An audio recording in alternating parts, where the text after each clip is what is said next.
Hi friends, ഇന്ന് നമ്മൾ ശാലിനി എഴുതിയിരിക്കുന്ന ഒരു മെയിലാണ് വായിക്കുന്നത്. മാഡം, എൻ്റെ പേര് ശാലിനി, 35 വയസ്സുണ്ട്. പിന്നെ യഥാർത്ഥ പേരല്ല, ഒരു പൊതുവായുള്ള കോമൺ പേര് പറഞ്ഞെന്ന് മാത്രമേ ഉള്ളൂ. മാഡം, ഞാനിപ്പോൾ ഒരു കടയിലാണ് വർക്ക് ചെയ്യുന്നത്. വിവാഹം കഴിഞ്ഞിട്ട് ഏകദേശം 9 വർഷത്തോളമായി. ഒരു കുട്ടിയുണ്ട്. രണ്ടാമത്തെ കുട്ടി ഇതുവരെയും ഉണ്ടായിട്ടില്ല. ഭർത്താവിനോ എനിക്കോ പ്രത്യേകിച്ച് പ്രശ്നങ്ങളുണ്ടോ എന്ന് അറിയില്ല. ഒരു കുട്ടിയുള്ളത് കൊണ്ട് അതിനെപ്പറ്റി കൂടുതൽ ചിന്തിച്ചിട്ടുമില്ല. സാമ്പത്തികമായി ഇത്തിരി ബുദ്ധിമുട്ടുകളൊക്കെ ഈ അടുത്ത കാലത്ത് അനുഭവപ്പെടുകയും ചെയ്തു. അത് ഭർത്താവിൻ്റെ അമിതമായ ചില കൂട്ടുകെട്ടും മദ്യപാനമൊക്കെ മൂലമാണ്. അതുകൊണ്ടാണ് 2 വർഷത്തിന് മുമ്പ് ഞാൻ ജോലിക്കിറങ്ങിയത്. ഒരു കമ്പനിയിലാണ് എനിക്ക് ജോലി. 9 മണി മുതൽ വൈകിട്ട് 7 മണി വരെയൊക്കെ നിൽക്കേണ്ടി വരും. എങ്കിലും വലിയ പ്രശ്നമില്ല, സാലറി കിട്ടും.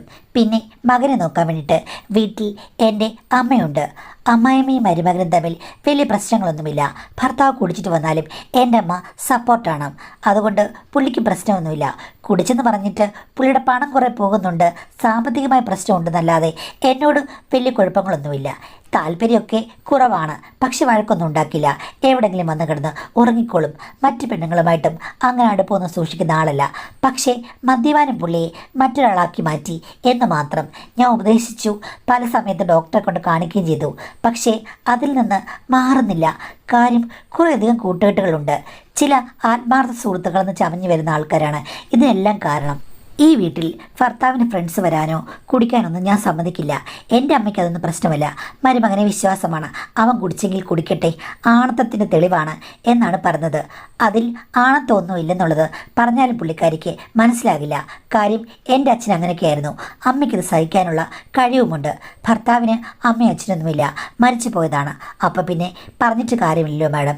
എങ്കിലും കൂട്ടുകാരുടെയൊക്കെ വീട്ടിൽ ഞാൻ ഇടയ്ക്ക് പോയിട്ട് അവരുടെ ഭാര്യമാരെ കാണാറുണ്ട്.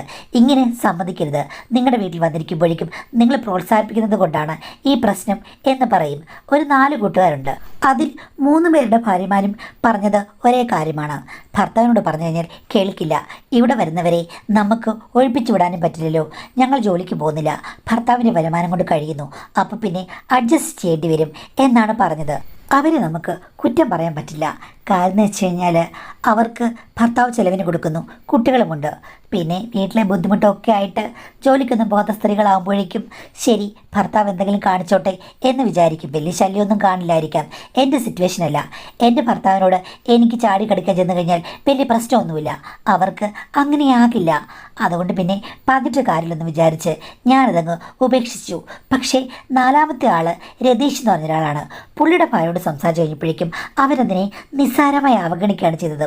ഓ, അതൊന്നും നീ ശ്രദ്ധിച്ചിട്ട് കാര്യമില്ല, ആണുങ്ങളല്ലേ പലതും കാണിക്കും, അവരോട് ഇരുന്ന് കുടിക്കുകയോ വലിക്കുകയോ എന്തേലും ചെയ്തോട്ട്. ഞാൻ പറഞ്ഞു, നിങ്ങൾക്ക് ഒരു ദുഃഖവുമില്ലേ ഭർത്താവ് ഇങ്ങനെ കുടിയനായി പോകുന്നതിൽ? ഓ, എനിക്കിപ്പോൾ പ്രത്യേകിച്ച് ദുഃഖമൊന്നുമില്ല മോളെ, അങ്ങനെ ആയിക്കോട്ടെ, അതാണ് നല്ലതെന്ന്. ഞാൻ ചോദിച്ചു, നിങ്ങൾ എന്തായി പറഞ്ഞത്? എടി, എന്തായാലും നിന്നേക്കാൾ 1-2 വയസ്സിന് മൂത്തല്ലേ ഞാൻ. അതുകൊണ്ട് ഒരു ചേച്ചിയുടെ സ്ഥാനത്ത് നിന്ന് ഞാനങ്ങ് പറയുകയാണ്, ഭർത്താക്കന്മാരെ കുടിക്കുകയോ എന്തെങ്കിലും ചെയ്യുകയോ ചെയ്തോട്ടെ. അങ്ങനെ പറയാൻ പറ്റുമോ ചേച്ചി?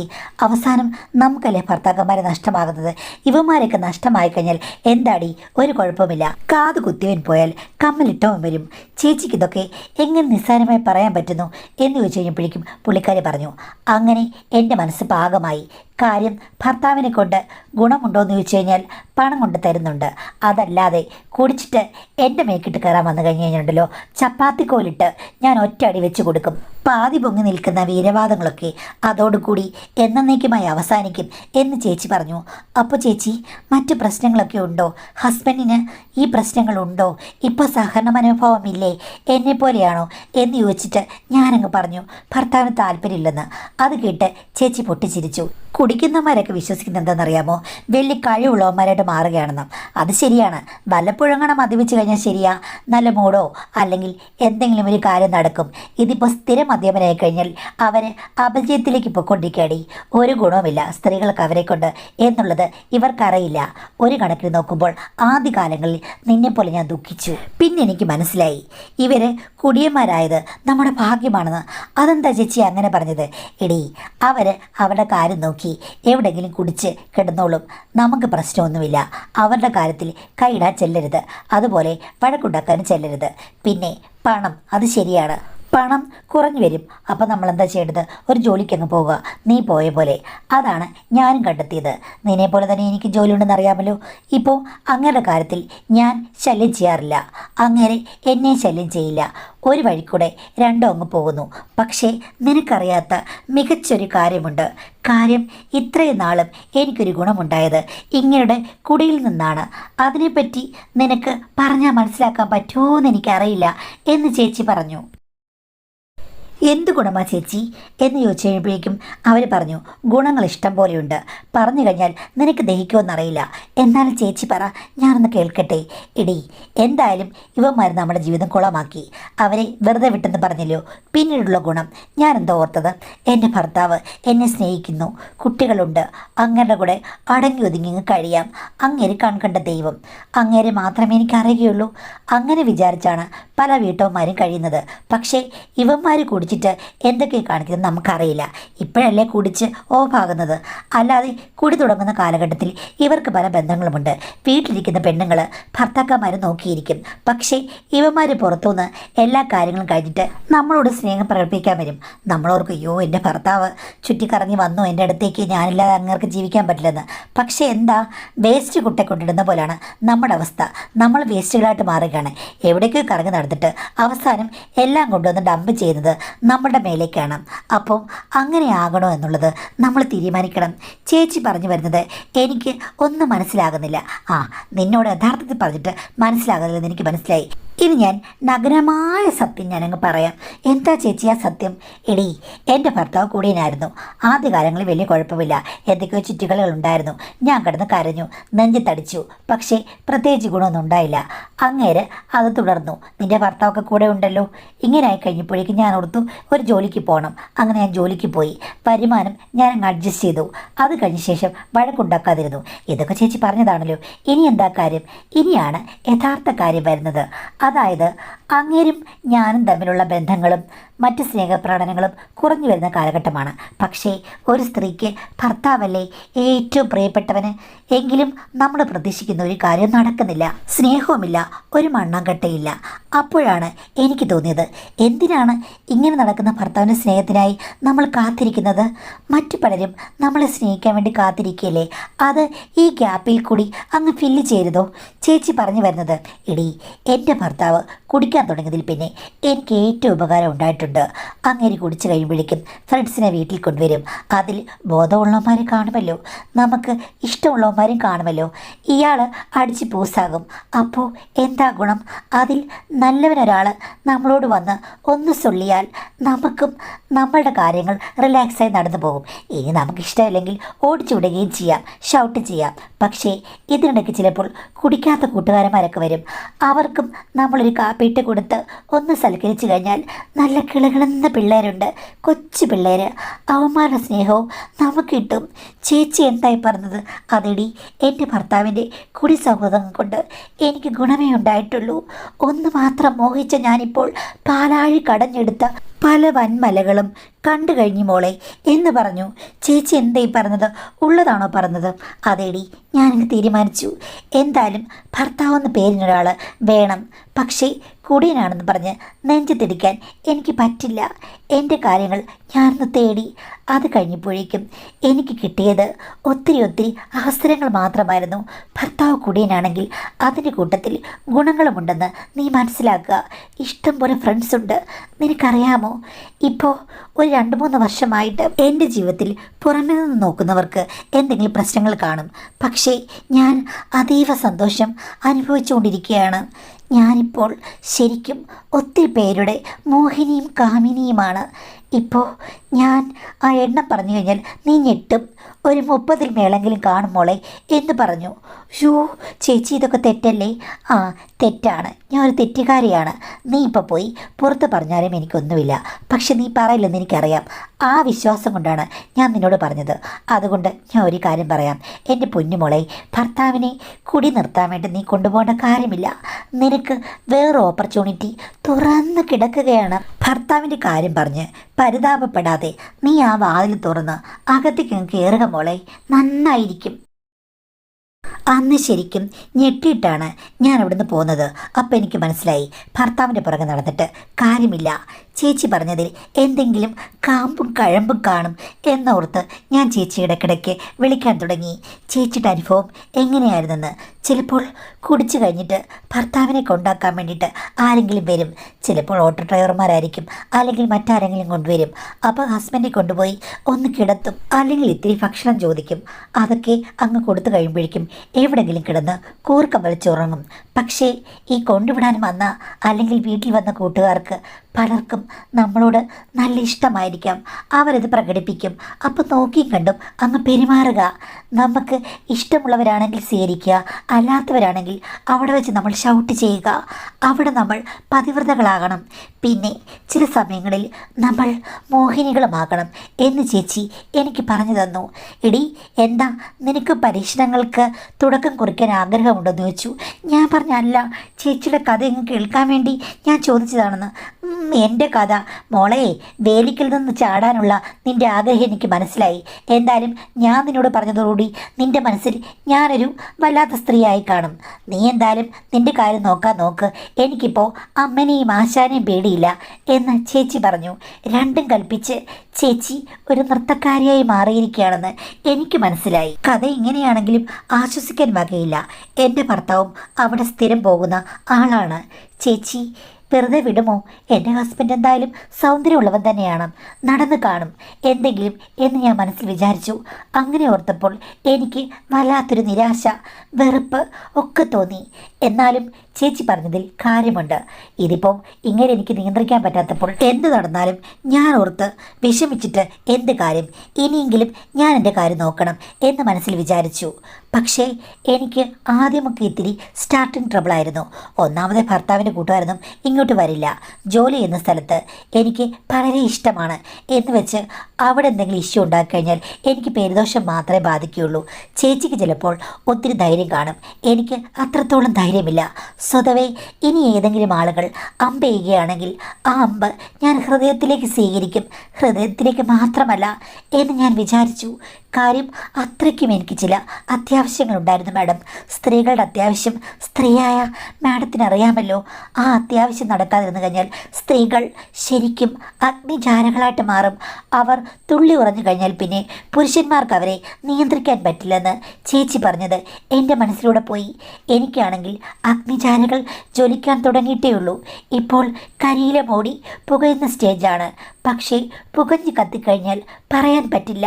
പക്ഷേ അടുത്ത കാലത്തെങ്ങും പുകയുന്ന തീയുടെ മേൽ വെള്ളമൊഴിക്കാൻ ആരും വരുമെന്ന് തോന്നുന്നില്ല.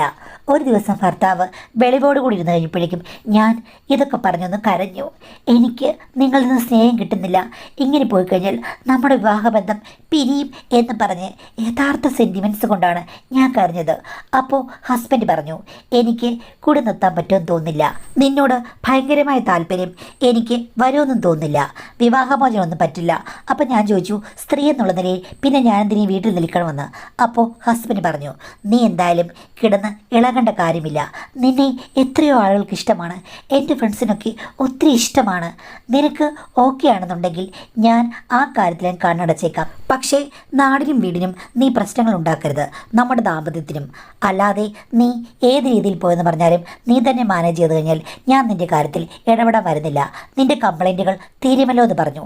അത് കേട്ട് കഴിഞ്ഞപ്പോൾ എനിക്ക് അത്ഭുതമായിരുന്നു.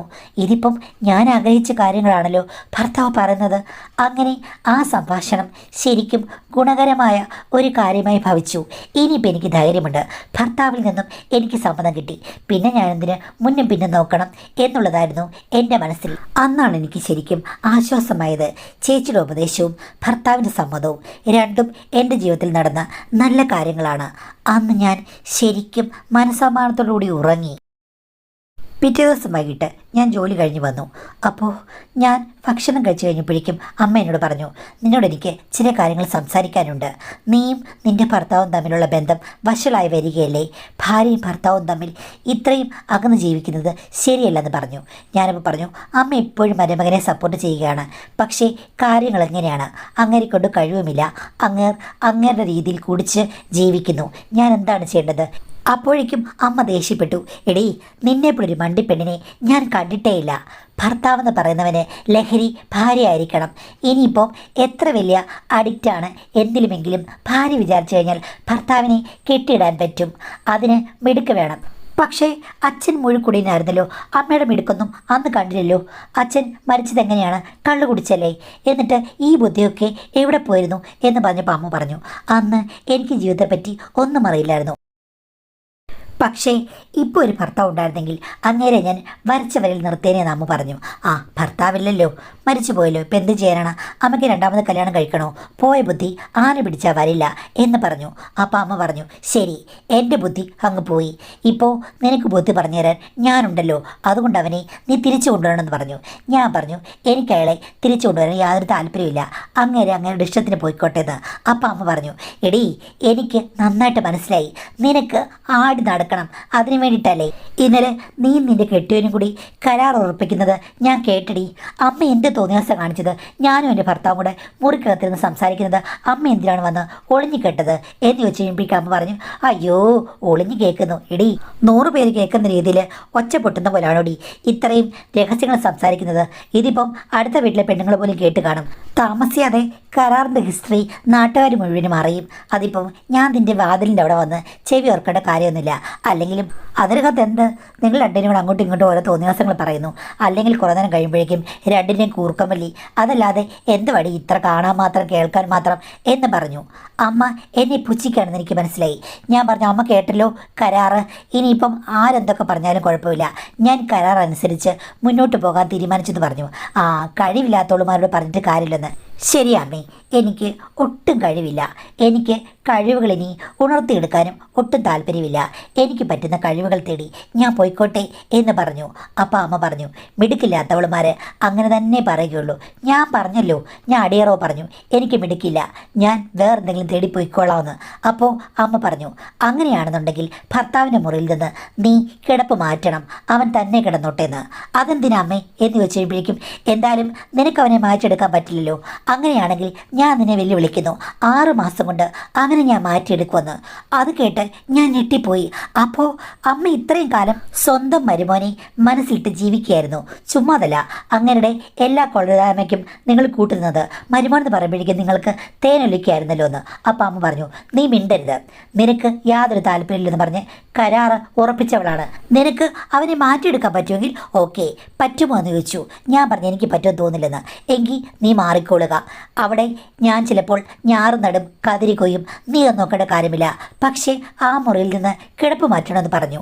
അമ്മയ്ക്ക് എന്തോ ദുരൂഹമായ ലക്ഷ്യമുണ്ടെന്നും ഈ പ്രായത്തിലും മോഹങ്ങൾ സഫലീകരിക്കാൻ ഒരവസരം കിട്ടിയപ്പോൾ അമ്മ ഇറങ്ങി പുറപ്പെടുകയാണെന്നും എനിക്ക് മനസ്സിലായി. ഇനിയിപ്പോൾ എന്നെക്കൊണ്ട് പറ്റില്ല. മരുമകനെ അത്രയ്ക്ക് ഇഷ്ടമാണെങ്കിൽ അവർ പരിശ്രമിക്കട്ടെ, തിരിച്ചു കൊണ്ടുവരട്ടെ, എനിക്കൊന്നുമില്ല എന്ന് വിചാരിച്ച് ഞാൻ ആ കാര്യം മൈൻഡ് ചെയ്തേയില്ല.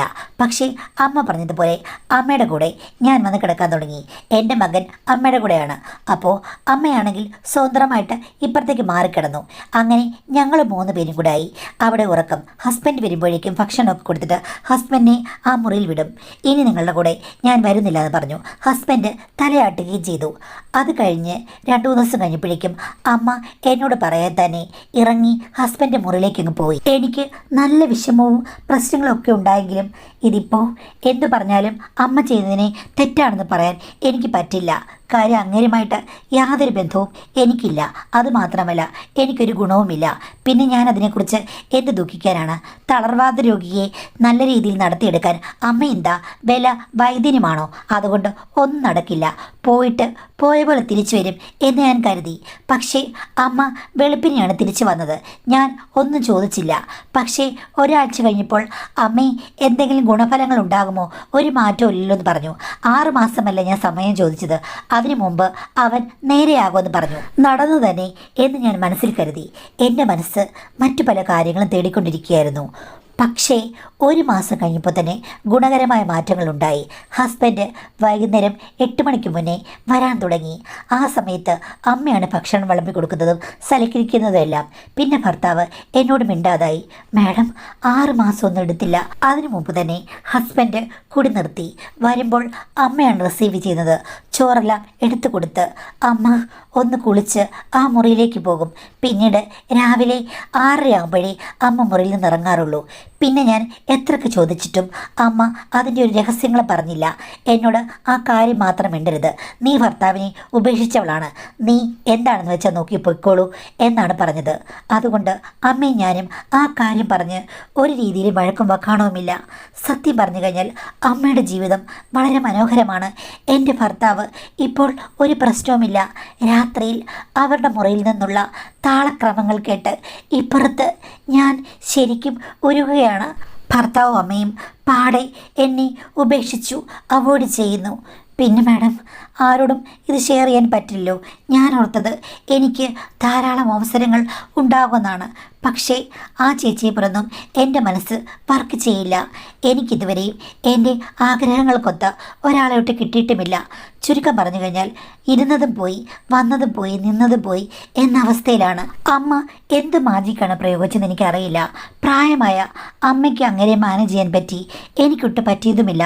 എന്തോ എനിക്കിപ്പോൾ അമ്മ പറഞ്ഞതുപോലെ ഒരു കഴിവുമില്ലാത്തവളാണെന്നുള്ള അപകർഷതാബോധം തോന്നുന്നു. എനിക്ക് എന്ത് ചെയ്യണമെന്ന് അറിയില്ല എന്നാണ് പറഞ്ഞിട്ടുള്ളത്. അപ്പോൾ സത്യം പറഞ്ഞാൽ ചക്കിന് വെച്ചത് കൊക്കിന് കൊണ്ടു എന്നുള്ളൊരവസ്ഥയാണ്. ദാമ്പത്യം ഒരിക്കലും നമ്മളുടെ മത്സര ബുദ്ധിയോടുകൂടി വീക്ഷിച്ച് അങ്ങോട്ടും ഇങ്ങോട്ടും ഓരോ കാര്യങ്ങൾ ചെയ്ത് വിജയിക്കാനുള്ള ഒരു കാര്യമല്ല. അങ്ങോട്ടും ഇങ്ങോട്ടും ഒത്തിരി സഹിച്ചും ക്ഷമിച്ചും അണ്ടർസ്റ്റാൻഡിങ് ചെയ്തും തിരുത്തിയും ഒക്കെ മുന്നേറേണ്ടതാണ്. ഭർത്താവ് വലിയൊരു കുടിയനായി കഴിഞ്ഞപ്പോഴേക്കും നിങ്ങൾക്ക് അങ്ങനെ മാക്സിമം നന്നായിട്ട് തിരുത്തിയെടുക്കാൻ പറ്റുമായിരുന്നു. കാര്യം ഒരു മനുഷ്യനെ മറ്റൊരാളെ തിരുത്താൻ പറ്റുമെന്ന് വെച്ച് കഴിഞ്ഞാൽ പറ്റും, അല്ലെങ്കിൽ പിന്നെ എങ്ങനെയാണ് ലോകം ഇങ്ങനെ നിലനിൽക്കുന്നത്? പക്ഷേ നിങ്ങളെന്തോ അതിൽ അനുഭവം കാണിച്ച് കാണുമായിരിക്കാം. നിങ്ങൾ തമ്മിൽ ഇത്രയും അകന്നു. വേറൊരു സ്ത്രീയുടെ തീ പിടിപ്പിക്കുന്ന കഥ കേട്ട് നിങ്ങളതിന് ശ്രമിക്കുകയും ചെയ്തു, കരാറുമെല്ലാം ഉറപ്പിച്ചു. ഇപ്പോൾ മണ്ണും ചാരി നിന്നവൻ പെണ്ണും കൊണ്ടുപോയി എന്ന് പറഞ്ഞ അവസ്ഥയിലായി. ഈ ഒരു അവസ്ഥയ്ക്ക് നിങ്ങളെ മാത്രം ഞാൻ കുറ്റം പറയുകയുള്ളൂ. കാര്യം മറ്റൊരാളാകാൻ നമുക്ക് പറ്റില്ല. അവർക്ക് അവരുടേതായിട്ടുള്ള ബുദ്ധിയും ട്രിക്കും ഒക്കെ കാണുമായിരിക്കാം, നമുക്കത് അനുകരിക്കാൻ പറ്റില്ല. എന്ത് നിഗൂഢമായ കാര്യത്തിലാണെങ്കിലും ഓരോരുത്തർക്കും ഓരോരുത്തരം വൈഭവമായിരിക്കാം. നിങ്ങളുടെ അമ്മയാണെങ്കിലും പ്രായമാണെങ്കിലും അവർക്ക് ആണുങ്ങളെ മാനേജ് ചെയ്യാൻ അറിയാമായിരിക്കാം. അവർ പറഞ്ഞല്ലോ ചെറുപ്പകാലത്ത് പറ്റിയില്ലെങ്കിലും ഇപ്പോൾ അവരതിനെക്കുറിച്ച് സ്റ്റഡി ചെയ്തു. അതാണ് ഞാൻ പറയുന്നത്, മറ്റൊരാളാകാൻ നമുക്ക് പറ്റില്ല. പക്ഷേ വിട്ടുകൊടുക്കുന്നത് ഒരിക്കലും നല്ല കാര്യമല്ലായിരുന്നു. ഇത്തരം കളം ഒരുക്കിയത് നിങ്ങൾ തന്നെയാണ്. ഭർത്താവിനെ തിരുത്തിയെടുക്കാൻ നിങ്ങൾക്ക് പറ്റിയില്ല. ആ സ്ഥാനത്ത് ഇപ്പോൾ അമ്മ കസറുന്നു എന്ന് പറയുമ്പോഴേക്കും അത് നിങ്ങളുടെ ബലഹീനതയാണെന്ന് ചോദിച്ചു കഴിഞ്ഞാൽ ഒരു പരിധിവരെ ആണ്. പക്ഷേ ഇങ്ങനെ പോയിട്ട് കാര്യമില്ല. ശരിക്കും ഈ ബന്ധങ്ങളെല്ലാം ശിഥിലമാകാൻ പോവുകയാണ്. അങ്ങനെ പോകാതെ നിങ്ങൾ ശരിക്കും അത് സംരക്ഷിച്ചെടുക്കാൻ തീരുമാനിക്കുക. ഭർത്താവിനോട് സംസാരിക്കുക, നിങ്ങളൊന്നിച്ച് കൗൺസിലിങ്ങിന് പോകുക. നിങ്ങളുടെ അമ്മ പറഞ്ഞാൽ കേൾക്കുന്ന ഒരാൾ തീർച്ചയായിട്ടും ഒരു വിദഗ്ധമായ ഒരു കൗൺസിലിങ്ങിൽ പോയി കഴിഞ്ഞാൽ ദാമ്പത്യം നിങ്ങൾക്ക് പുനഃസ്ഥാപിക്കാൻ പറ്റും. അല്ലെങ്കിൽ അവരവരുടെ കാര്യം നോക്കട്ടെ എന്ന് വിചാരിച്ച് നിങ്ങളുടെ കാര്യം നോക്കുക. പക്ഷേ അതിൽ ഈ പറഞ്ഞതുപോലെ വിഷമങ്ങളും അല്ലെങ്കിൽ പ്രശ്നങ്ങളൊന്നും പാടില്ല. രണ്ടിലേതെങ്കിലും ഒരു കാര്യം ചെയ്യുക.